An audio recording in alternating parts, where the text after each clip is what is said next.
तो वैसे तो हम सेबी को अच्छे कामों से जानते हैं, कई सारे कारनामे हमने देखे हैं सेबी के एंड बहुत अच्छे भी लगे हैं, लेकिन एक सेबी का हिडन फेस है। Hi, this is Dev and watching Traders Diary. और आज हम बात करेंगे कैसे कैसे सेबी रिटेल इन्वेस्टर्स को भारी भरकम लॉसेस में डाल रही है एंड इंडिया का रिटेल इन्वेस्टर चुपचाप यहाँ पर देख रहा है। कई सारे कोर्ट्स में जब ये मामले जाते हैं तो कोर्ट में सुनवाई होती है एंड सेबी के ऊपर, इवन जो फाइनेंशियल मार्केट का कोर्ट है सेट, उसके ऊपर भी ये कहा जाता है कि आपका काम करने का तरीका बहुत गलत है एंड उसके बाद भी सेबी सुधरने का नाम नहीं ले रही है। इन शॉर्ट हम कह सकते हैं कि सेबी अपने ईगो में आकर बहुत कुछ गलत कर रही है एंड ये ट्रू फेस जो है वो पहचानना भी जरूरी है।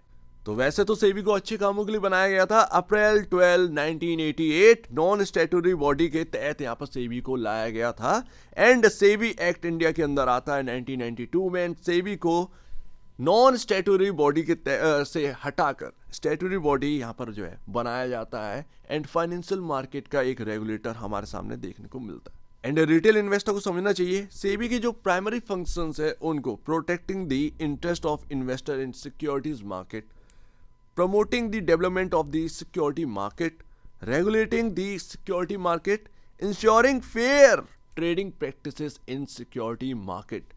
लेकिन आज की डेट में बहुत सारी चीजें जो है वो खराब हो रही हैं। सेबी का नाम यहाँ पर जो है डूब रहा है बुरी तरीके से। रिटेल इन्वेस्टर को समझना चाहिए कि अगर आप किसी कंपनी का स्टॉक होल्ड कर रहे हैं एंड सडनली कोई सो कॉज नोटिस आ जाता है उसके अंदर, तो इसका मतलब ये नहीं है आज की डेट में कि वो कंपनी पूरी तरीके से गलत है। इसको यहाँ पर समझना चाहिए। हो सकता है कि सो कॉज नोटिस आने के बाद आपका स्टॉक जो है वो 30% 40% भी गिर जाए या उससे भी ज़्यादा गिर जाए इनकी रिपोर्ट आने से पहले। बात को समझिएगा, सेबी अंधाधुंध सो कॉज नोटिस डाल देती है किसी भी कंपनी के भीतर और इसके तहत अब इन्हें फेस करना पड़ रहा है क्रिटिसिज्म। एंड आज की डेट में कई सारी कंपनियों के मामले हैं जो कि मैं आपके सामने रखने वाला हूँ। एक कंपनी तो बिल्कुल बर्बाद हो गई थी, एनसीएलटी तक पहुंच गई थी एंड उसके बाद सिर्फ आता है सेबी की तरफ से सॉरी। एंड आज की डेट में एक मामला चल रहा है, बट मैं आपके सामने बहुत सारी चीजें रखने वाला हूँ कि कोर्ट क्या कह रहा है एंड वगैरह वगैरह। लेकिन सेबी जो सो कॉज नोटिस जारी कर देती है वो कभी कभार सुफिशियंट एविडेंस इनके पास नहीं होते हैं, फिर भी यहाँ पर जो है आपके सामने सो कॉज नोटिस डाल दिया जाता है एंड स्टॉक्स धड़ाधड़ गिर जाते हैं, रिटेल इन्वेस्टर काफी बर्बाद हो जाता है। एंड सो कॉज नोटिस जारी करने पर बहुत सारे यहाँ पर ना एक्सप्लेनेशन आए हैं। लैक ऑफ जुडिकेशन, जो कि यहाँ पर ज्यादातर सेबी नोटिस जारी करने से पहले कुछ सोचता नहीं है, उसमें लीगल एक्चुअल बेसिस पर लीगल पावर नहीं है सेबी के पास कि एकदम से यहाँ पर ना आप सो कॉज नोटिस जारी करते हैं या आप ही फैसला सुना दें। एंड इसीलिए कई सारे प्रमोटर जो है वो चैलेंज करते हुए नजर आते हैं सेबी के सो कॉज नोटिस को कई बार आपके सामने, जबकि सेट जो कि फाइनेंशियल मार्केट का आपके सामने जुडिकेशन आप कह सकते हैं, उनके आज तक का शायद फैसले ही बहुत सारे गलत हो चुके हैं। ये किस तरीके का यहाँ पर फाइनेंशियल मार्केट चल रहा है इंडिया के भीतर, कुछ समझ से बाहर है। यहाँ पर बताया गया है कि इम्प्रॉपर अपॉइंटमेंट होती है एडजुडिकेटिंग ऑफिसर की एंड एडजुकेटिंग ऑफिसर जो कि यहाँ पर इन्वेस्टिगेट करता है उसकी वजह से काफ़ी सारे प्रॉब्लम्स होती है, बहुत सारा यहाँ पर लैक एक रिपोर्ट्स रहती हैं एंड जो भी करते हैं बस करते ही हैं ये। अब आपके सामने मैं मामले रखता हूं एंड उसके तहत यहाँ पर सेबी को क्रिटिसिज्म फेस करनी पड़ गई। जैसे कि हिंडनबर्ग रिसर्च केस में सेबी अपना रेस्पॉन्स देता है, सो कॉज नोटिस के जारी करता है एंड उसके बाद यहाँ पर दोनों में फाइट हो जाती है एंड सेबी के ऊपर आरोप भी लगता है कि ये पावरफुल इंडिविजुअल्स को प्रोटेक्ट कर रहे हैं कैपिटल मार्केट के अंदर। जैसे कि कोटक बैंक का नाम निकल कर आया था हिंडनबर्ग की तरफ से, उस नाम को यहाँ पर दबा दिया गया। उदय कोटक जी का जो नाम निकल कर आया था उसको भी यहाँ पर छुपाया गया। तो ये सारी चीज़ें जो हैं जो कि हिंडनबर्ग की तरफ से कही गई, ये मैं नहीं कह रहा हूँ, हिंडनबर्ग की तरफ से आपके सामने रखी गई थी एंड आरोप यही था हिंडनबर्ग का कि ये बचा रहे हैं। स्टिफलिंग क्रिटिसिज्म यहाँ पर भी एक आरोप लगता है एंड हिंडनबर्ग और अडानी का मामला आपको पता ही होगा। Public interest and potential risk के ऊपर बात करते हैं हिंडनबर्ग। तो बहुत सारे आज की डेट में आप देखेंगे 3-4 साल या 5 साल का डेटा उठाकर या थोड़ा सा उससे भी जाएंगे तो गजब चीज़ें आपको मिल जाएंगी।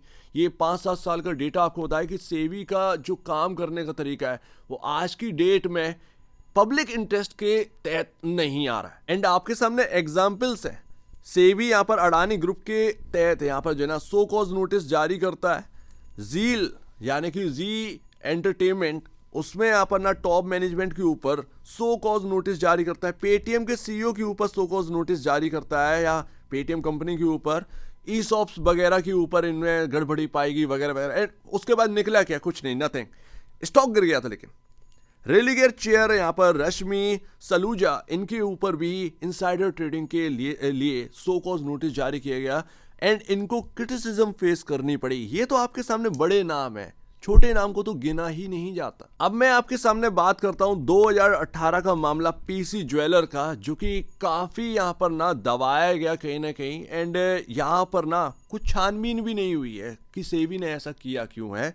बट यहाँ पर आप देखिएगा, आप जब इसको सुनेंगे एज अ इन्वेस्टर देखिएगा कि अगर आपके स्टॉक में ये घटना हो गई तो आपका पैसा बर्बाद। Securities and exchange board of India यहाँ पर सुप्रीम कोर्ट के अंदर मूव करता है एंड सुप्रीम कोर्ट यहाँ पर ना पीसी ज्वेलर का मामला देखता है। इनसाइडर ट्रेडिंग का जो सो कॉज नोटिस जारी किया गया था, आप देखिएगा इसमें सेम रेसिडेंट था, प्रमोटर्स का आप कह सकते हैं। एंड ऐसे में सेबी कहता है कि आपने जो एक्सचेंज करी है info and insider trading actual basis पर आपकी तरफ से हुई है। लेकिन इस बात को देखिएगा, कोर्ट यहां पर रिजेक्ट कर देता है the capital market regulators decision.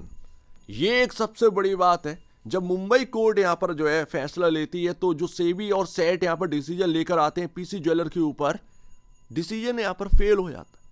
तो कोर्ट का ये कहना है, असल में ये मुंबई कोर्ट में नहीं जबकि सुप्रीम कोर्ट का यहां पर फैसला था। सेबी और सेट से पूछा गया, 2 बेंचेस थी जजेस की जो कि यहां पर ना फैसला लेती हैं, बात करती हैं। सेबी कुछ रिस्पॉन्ड ही नहीं करता है क्वेरीज का जो कि जज यहां पर मांगते हैं। जो जजमेंट आ रहा होता है सुप्रीम कोर्ट की तरफ से, उसका एक ब्रॉडर इंपैक्ट पड़ता है इनसाइडर ट्रेडिंग के रूल्स के ऊपर। आप देखिएगा यहां पर जज क्या कहते हैं कि there is also concern on SEBI's side. तो आज की डेट में अगर आप देखें तो फ्यूचर में लूप होल्स हो सकते हैं एंड ऐसे में इस मामले में इनसाइडर ट्रेडिंग के रूल्स के रिगार्डिंग शायद यहां पर जो सुप्रीम कोर्ट है वो सख्ती बहुत ज्यादा बरतते हैं। और सुप्रीम कोर्ट 19 अप्रैल की जो रूलिंग होती है, 2022 का शायद मामला है जब सुनवाई आई थी, 2018 से स्टार्ट हुआ था, 3-4 साल चले जाते हैं इन चीजों में। आप देखिएगा सुप्रीम कोर्ट सेट जो है, जो फाइनेंशियल मार्केट का कोर्ट है जिसमें यहाँ पर फैसले लिए जाते हैं, उनको बिल्कुल हड़काते हैं बुरी तरीके से एंड यहाँ पर कहते हैं कि आप सेबी और सेट रॉन्गली रिजेक्ट कर देते हैं जो भी यहाँ पर ना आर्गुमेंट करे जाते हैं कंपनी के प्रमोटर की तरफ से। ये फैसला जब आता है तो आप ये समझिएगा कि जो पैसा बर्बाद हुआ है रिटेल इन्वेस्टर्स का, उसका हर्जाना कौन देगा? क्योंकि प्रमोटर बोल रहे हैं और सेट और सेबी मानने के लिए तैयार नहीं है, रॉन्गली यहां पर रिजेक्ट कर देते हैं पूरी तरीके से। ये सुप्रीम कोर्ट का कहना है इस मामले में। तो यहां आज की डेट में जो जीत हुई थी वो पीसी ज्वेलर के प्रमोटर्स की जीत हुई थी, लेकिन उसमें पीसी ज्वेलर के स्टॉक का क्या हाल हुआ और इन्वेस्टर का क्या हाल हुआ आज की डेट में आप देखिएगा। अभी आपको हाई जो है वो 60 रुपए का देखने को मिल रहा है, बट ये स्प्लिट वाला प्राइस है इसलिए एडजस्टमेंट का। उस वक्त ये 600 रुपए का चलता था, 2018 में 600 का टॉप था। सिंगल डे में आप ये कैंडल देखिए, ये लगी थी क्योंकि एफएंडो का पार्ट था। एक ही दिन में ये ऑलमोस्ट 300-200 रुपए के आसपास आ जाता है 600 रुपए से, जब ये मामला निकल कर आता है। बकरांगी का भी नाम आता है क्योंकि प्रमोटर का थोड़ा सा यहाँ पर इन्वेस्टमेंट बकरांगी की तरफ होता है। बकरांगी के स्टॉक 500 रुपए पर काम कर रहा होता है, एकदम से उसके अंदर लोअर सर्किट लग जाता है, वो एफएंडो का पार्ट नहीं था। आज की डेट में आप देखिए 10 रुपए की कौड़ियों के भाव पर बिक रहा है, 10-20 रुपए के। यहाँ पर पीसी ज्वेलर देखिए 200 रुपए पर आता है, फिर उसमें यहाँ पर जो है मामला चलता है। मामला चलते चलते 4 साल यहाँ पर लग जाते हैं एंड ये स्टॉक अगर आप देखें तो 10 रुपए या 7 रुपए के भाव पर बिक जाता है। अब आप बताइए, 4 साल बाद कुछ भी निकल कर नहीं आता है। सुप्रीम कोर्ट यहां पर कहता है कि जो प्रमोटर कह रहे हैं, जो एविडेंस वो दे रहे हैं, आप उसको रिजेक्ट कर रहे हैं। सेबी और सेट यहां पर मानते नहीं है कुछ भी एंड यहां पर ना उसका हर्जाना भुगतता कौन है? Investor and stock. कंपनी हल्के में नहीं थी, बहुत अच्छे खासे डेट में थी क्योंकि ज्वेलरी कंपनी है, डेट में थी। आप ये समझिए कि इनके खत्म होने से, क्योंकि ये जो डेट लादेन कंपनी है ना, एनसीएलटी तक पहुंच गई थी इस मामले में। फाइनेंशियल इस टाइम जो 2018 में मामला स्टार्ट हुआ, फाइनेंशियल आप उठा के देखेंगे तो वहां से गिरना स्टार्ट हो जाते हैं। ये कंपनी कभी पूरे साल में टर्नओवर था इनका जो सेल्स का, वो ऑलमोस्ट पहुंच जाता है 10,000 करोड़ के आसपास। कंपनी प्रॉफिटेबल, वहां से गिर के जो टर्नओवर है 1000 करोड़ के नीचे भी चला जाता है। कंपनी पूरी तरीके से तबाह हो जाती है, एनसीएलटी पहुंच जाती है, कर्ज 3-4 हज़ार करोड़ का लदा होता है। आप सोचिए कि ऐसे 4 साल में इतना प्रॉब्लम आया, इन्वेस्टर्स का यहाँ पर ना जो लॉस हुआ है उसका कौन बात करेगा, कौन यहाँ पर जो है ना इसका हर्जाना भरेगा। जो कंपनी एक लॉसेस में गई, इसके खत्म होने पर कितने लोगों को बेनिफिट मिला होगा, किसी ने पूछा है, किसी ने सोचा है। सो कॉज नोटिस ऐसे ही जारी नहीं करे जाते हैं, अंधाधुंध तरीके से यहाँ पर जो ना चीजें चली हैं। 2018 का ये मामला है। अब आप सोचिए कि किसी भी स्टॉक के अंदर आज की डेट में कुछ भी हो सकता है, इन्वेस्टर का पैसा कभी भी डूब सकता है। ऐसे ही पीसी ज्वेलर के बाद मामला स्टार्ट होता है ब्रैडकॉम ग्रुप के अंदर। 2021 से सितंबर या अक्टूबर से ये मामला स्टार्ट होता है ब्रैडकॉम ग्रुप के अंदर। सेबी अंधाधुंध सो कॉज नोटिस जारी करती है। अच्छी बात है, आप कुछ तो यहाँ पर समझ के आए, लेकिन 3 साल लगा दिए। 1092 दिन में आप जानते हैं क्या हुआ? पार्ट 1 फाइनल ऑर्डर का निकल कर आता है, पार्ट 2 अभी आना बाकी। 1092 दिन, स्टॉक -92% टूट चुका है। आज की डेट में बीएसई ने उसको बाहर कर दिया है, स्टॉक को रीलिस्टिंग नहीं होने दे रहे हैं। एंड जो भी कंपनी का प्रमोटर यहां पर एविडेंस रख रहा है, सेबी और सेट कहीं ना कहीं उसको रिजेक्ट कर रहा है। तेलंगाना हाई कोर्ट आज की डेट में बहुत हेल्प करता हुआ नजर आ रहा है। 2 इन्वेस्टर्स ने यहां पर केस किया था तेलंगाना कोर्ट के अंदर बीएसई के सीईओ के ऊपर कि आप यहां पर स्टॉक रीलिस्ट नहीं होने दे रहे हैं। तेलंगाना हाई कोर्ट ने जवाब मांगा एंड इसको क्रिमिनल के अंदर डाल दिया। आप ये समझिए, ये 2 इन्वेस्टर्स की बड़ी जीत है। एंड 6.5 लाख इन्वेस्टर्स ब्रैडकॉम ग्रुप के अंदर आज सफर कर रहे हैं। 92% वेल्थ गिर चुकी है। कुछ रिपोर्ट ये भी सजेस्ट करती हैं कि 200 इन्वेस्टर्स का सर्वे हुआ था एंड उसमें 34% अपना मेडिकल ट्रीटमेंट के लिए पैसा खर्च नहीं कर पा रहे हैं, बिकॉज ऑफ उनका पैसा जो है वो स्टॉक के अंदर डला हुआ है, स्टॉक मार्केट से हटा दिया गया है। आज की डेट में ये प्रॉब्लम है। 24% का कहना है कि यहाँ पर आज की डेट में लोग अपने जो बच्चे हैं उनका एजुकेशन को पे नहीं कर पा रहे हैं। कुछ ऐसे मामले हैं। 6.5 लाख इन्वेस्टर बहुत होते हैं। आप सोचिए कि हर एक की कंडीशन बिल्कुल डिफरेंट रहती है। कोई अपना बहुत बड़ा सेविंग जो है वो मार्केट के अंदर रख देता है। आप तो कहते फिरते हैं कि डाइवर्सिफाइड, लेकिन हर जगह ये नहीं होता है। यहाँ पर आपका एक दायित्व बनता है प्रोटेक्ट करने के लिए, जबकि यहाँ पर प्रोटेक्ट कौन कर रहा है? Telangana high court, supreme court. ये लोग यहाँ पर ना, ये कोर्ट्स यहाँ पर ना हेल्प कर रहे हैं इन्वेस्टर्स की आज की डेट में, प्रमोटर्स की। जबकि सेट बैठा हुआ है फाइनेंशियल मार्केट का कोर्ट, वो आज की डेट में बिल्कुल निहत्ते एकदम काम कर रहा है। अभी तक यहाँ पर ना इस मामले में सेट से एक भी सही तरीके की सुनवाई नहीं हुई है।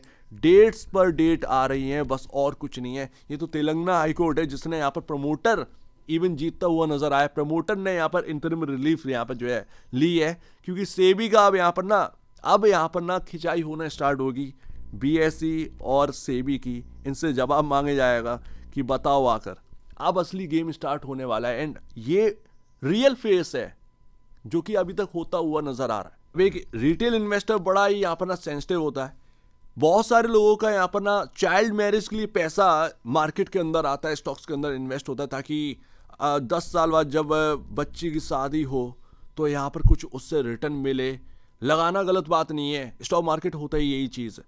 इन्वेस्टर यहाँ पर अच्छे स्टॉक्स पर बिलीव करता है, फाइनेंशियल सब कुछ अच्छा, सब कुछ बेहतर। एक सो कॉल नोटिस आता है, 3 साल तक मामला खिंचता है। 3 साल बहुत होते हैं किसी मामले के लिए। आपका इतना बड़ा यहाँ पर ना सेबी का एक भाई, आप जब यहाँ पर ना पूरे मार्केट को रेगुलेट कर रहे हैं, आपको 3 साल लग रहा है इस मामले में। 3 साल 1092 दिन बहुत होते हैं इस मामले को। अगर कोई बड़ी कंपनी का मामला आता है, सिर्फ 30 दिन के अंदर भीतर कैसे मामला आप सॉल्व कर देते हैं? कैसे? 3 साल से निवेशक यहाँ पर परेशान है। -92 रिपोर्ट आने से, फाइनल रिपोर्ट आने से पहले 92% ही स्टॉक गिर चुका है। आप सोचिए कितना वेल्थ तबाह होगी। किसी का 10,000 गया होगा तो किसी का 1 लाख, किसी का 10 लाख, किसी का यहाँ पर 50 लाख रुपए। तो इस तरीके से यहाँ पर पैसा डूबा है विदाउट एनी रीजन। अब यहाँ पर ना सो कॉज नोटिस जो है वो आप देखिए कितना ज़्यादा बर्बाद कर सकती है किसी रिटेल इन्वेस्टर को जिसका पूरा लाइफ सेविंग किसी स्टॉक के अंदर डला हो। मैं उम्मीद करता हूँ कि यहाँ पर जो फाइनेंशियल रेगुलेटर हैं, जो नए आए हुए हैं, वो अपने ऊपर थोड़ा सा ध्यान दें। जरूरी ये नहीं है कि आप जगह जगह ऑप्शन ट्रेडिंग या सिर्फ इसी पर ध्यान दें। ये भी आपका पब्लिक इंटरेस्ट में ही आता है, ये भी अपना इन्वेस्टर के इंटरेस्ट में ही आता है। आप जो भी काम कर रहे हैं, सो कॉज नोटिस जारी कर रहे हैं, बड़ा सोच समझ के करिए। कम से कम उसको टाइम पर तो पूरा करिए। ये क्या होता है कि पार्ट 1 पार्ट 2 आप लेकर आ रहे हैं। पार्ट 1 पार्ट 2 कोई फिल्म चल रही है क्या? गदर एक प्रेम कथा पार्ट 1, गदर एक प्रेम कथा पार्ट 2। तो ये यहाँ पर ना थोड़ा सा यहाँ पर आप समझिए, यहाँ पर थोड़ा सा खींचतान होना चाहिए गवर्नमेंट की तरफ से भी। गवर्नमेंट भी बड़ा आलसी है, वो कुछ भी करने दे रही है। एंड यहाँ पर जिस तरीके से सुनवाइयाँ हो रही है उससे तो यही समझ में आ रहा है कि अंधाधुंध यहाँ पर ना काम चल रहा है, मन मर्जी यहाँ पर काम चल रहे हैं सेबी और सेट की तरफ से, इवन एक्सचेंजेस की तरफ से। ये सब मैंने आपके सामने रखा तो इसका मतलब ये नहीं है कि मैं आपको सिर्फ और सिर्फ ब्रैडकॉम ग्रुप के बारे में बता रहा हूँ, नहीं, ये किसी भी स्टॉक के अंदर हो सकता है। कम से कम यहाँ पर ना ध्यान देना चाहिए। इन्वेस्टर्स की आप सोच रहे हैं तो कम से कम ध्यान दीजिए। अनहेल्दी ईगो बहुत ही ज़्यादा यहाँ पर ना डेंजरस हो सकता है। अगर आप अपने काम करने का तरीका नहीं बदल रहे हैं, आप सिर्फ दूसरों का काम करने का तरीका देख रहे हैं, वो इन्फ्लुएंसर वो वगैरह वगैरह, उसकी दुकानदारी कैसी हो रही है, कहाँ से पैसा ला रहा है, उसको भी देखिए, लेकिन कम से कम इसको भी देखिए। स्टॉक टूट रहे हैं, लोग अभी तक इंतज़ार कर 3 साल मायने रखते हैं। 3 साल बहुत होते हैं। तो आज की डेट में जो securities and exchange board of India है वो एक कल्प्रिट बनकर रह गया है कई इन्वेस्टर्स के लिए।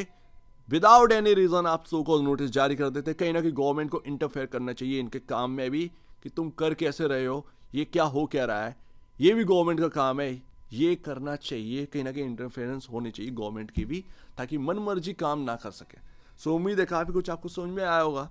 जरा इस बात को सोचिए। एंड ये मामला इतना ठंडा नहीं है, अगर ठंडा पड़ गया तो फिर वापस से कहीं ना कहीं एक और स्टॉक के अंदर यही हालत होगी, फिर उसके अंदर 3 साल कुछ यही चलने वाला है। एंड उसके बाद हाथ लगेगा एंड से भी बोलकर जाएंगे सॉरी ज़्यादा कुछ मिला नहीं है। जबकि ब्रैडकॉम ग्रुप के मामले में ज़्यादा ये ढूंढ नहीं पाए 1092 दिन में। ये भी एक बड़ी बात है, बहुत बड़ी बात है, वाकई में एक बड़ी बात है। हालांकि एक बात यहाँ पर ज़रूर है, ब्रैडकॉम ग्रुप के प्रमोटर्स का भी कुछ यहाँ पर जो है ना, उनकी खुद की भी प्रॉब्लम है। उनका खुद का भी यहाँ पर काम करने का स्टाइल थोड़ा सा ख़राब है। तो प्रमोटर भी अपना काम यहाँ पर थोड़ा सा सही करें, ज़्यादा बेहतर ही है। लेकिन उससे ज़्यादा से भी अपने ग्रेवान में जाकर देखे कि वो करते क्या। तो आप दीजिए मुझे अपडेट देखने के बहुत धन्यवाद दोस्तों।